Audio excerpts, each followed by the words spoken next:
Hey groomers, Tyler here out of Colorado. Going to show you how to change your own cord on your AGC Andis 2-speed clippers. Save you some money hopefully. Here we go.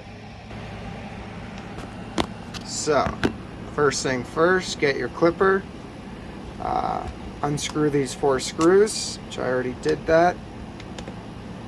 Just got to take them out. One thing to take note of, oh, actually these ones are all the same. Okay. If you have different size screws, make sure you know which ones came out of which holes. These ones up here are usually longer than the ones in the back. So, we got our cord ready to go. Got the screws taken out. I flip it back over, pull up the top housing. Very good. This one might also need a new no, it's okay. It just looks like it was dropped. And then grab your flathead, the small one, like that, right here. Just unscrew it.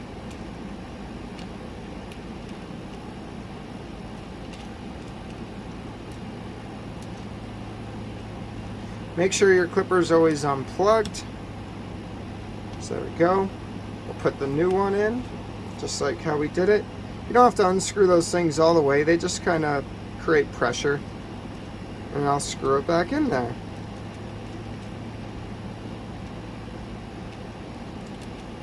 If it's your first time, take pictures of everything you open up. That way you can remember.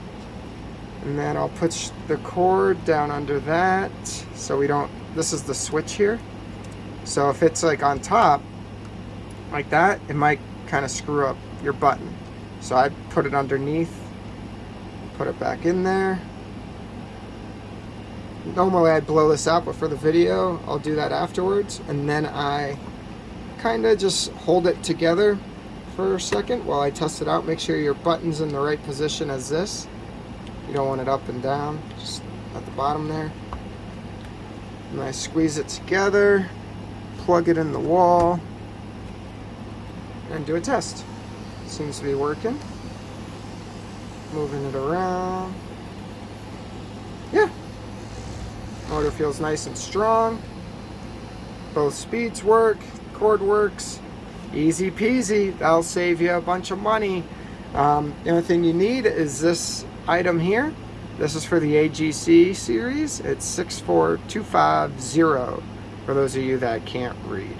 So anyway, hope you have a good day. Hope this helps some of you. If you have any questions, let me know. I'd be happy to help.